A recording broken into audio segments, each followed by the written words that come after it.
मुल्ला अफरोज ने खोला मुंह, 10-20 को मारने का था प्लान। संभल केस में होगी इंटरपोल की एंट्री। सीबीआई, एनआईए और एसटीएफ नहीं, विदेशी एजेंसी की मदद से खुलेगा संभल का सच। नया खुलासा होश उड़ा देगा। दुबई का मिला ऐसा लोकेशन, मोदी शाह की जरूरी होगी परमिशन। शारिक साठा की खुलेगी साठगांठ।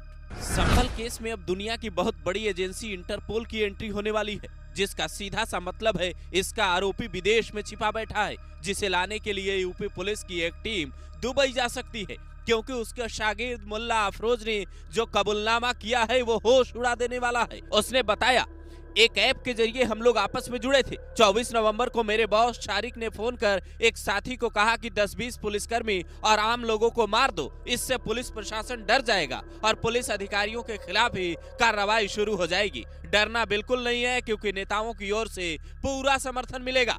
यहाँ तक कि बिलाल और अयान नाम के 2 लड़कों की जो मौत हुई, उसका आरोपी भी मुल्ला अफरोज ही निकला। इसने ये कबूल किया कि शारिक गैंग ने हरियाणा और दिल्ली में कुछ दिनों पहले हथियारों की डिलीवरी की है, जिसके बाद से पुलिस शारिक साठा की कुंडली खंगालने में जुटी है। मीडिया रिपोर्ट बताती है, शारिक साठा संभल का ही रहने वाला था। शुरुआती दिनों में अपने मामा का ट्रक चलाता था। साल 1991 में उसने पहला अपराध अपने मामा के खिलाफ ही किया। उनका चीनी भरा ट्रक गायब कर दिया। उसके बाद गाड़ी चोरी, जाली नोटों का काला कारोबार और विदेशी हथियारों की तस्करी करने लगा।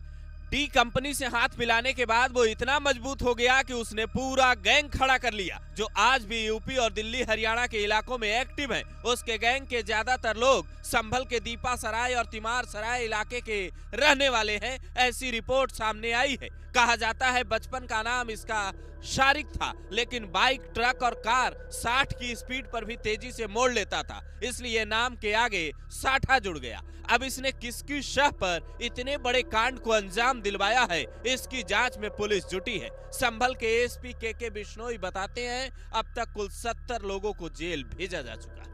अब तक कुल 70 लोगों को हिरासत में लेके गिरफ्तार करके जेल भेजा जा चुका है। उनसे पूछताछ के दौरान कई चौंकाने वाले तथ्य सामने आए, जिसमें एक मुल्ला अफरोज नाम के व्यक्ति, उसको गिरफ्तार करके जेल भेजा गया है। उसके पास से एक 32 बोर की पिस्टल भी बरामद हुई और 3 कार्ट्रिजेस, लाइव कार्ट्रिजेस भी मिले हैं। उससे सघन पूछताछ उसने बताया कि उसने अपने बॉस, जिसका नाम शारिक साठा है, शारिक साठा के कहने पे उस हिंसा में प्रतिभाग किया था और अपने अन्य गैंग के अन्य सदस्यों के साथ में उसने प्रतिभाग किया था और उसके शारिक साठा की गैंग के अन्य सदस्यों के साथ उस दिन मौके पे मौजूद था। मुल्ला अफरोज द्वारा शारिक साठा से उस एक पर्टिकुलर ऐप है, उस ऐप के माध्यम से बातचीत करना स्वीकारा है और अन्य सदस्यों के साथ व्हाट्सएप पे उसने जो पिस्टल वगैरह है वो घटना से पहले के फोटोज उसने शेयर किए। एसपी साहब का ये बयान बताता है, पुलिस का अगला टारगेट शारिक साठा को पकड़कर देश लाना है, जिसे बिना इंटरपोल की मदद के पकड़ा नहीं जा सकता। आप शायद ये जानकर दंग रह जाएं कि इंटरपोल की तर्ज पर ही मोदी सरकार ने अब भारत पोल का गठन कर दिया है। केंद्रीय गृह मंत्री अमित शाह ने बकायदा इसका पोर्टल लॉन्च किया है, जिससे ऐसे आरोपियों को विदेश से लाने में आसानी होगी। क्या है भारत पोल?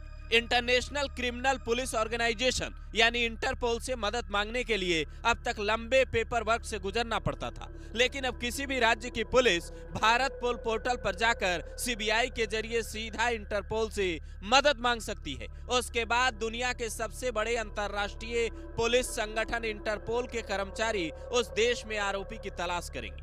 आरोपी की पुष्टि होते ही प्रत्यर्पण संधि के आधार पर उसे पुलिस के हवाले कर दिया जाएगा।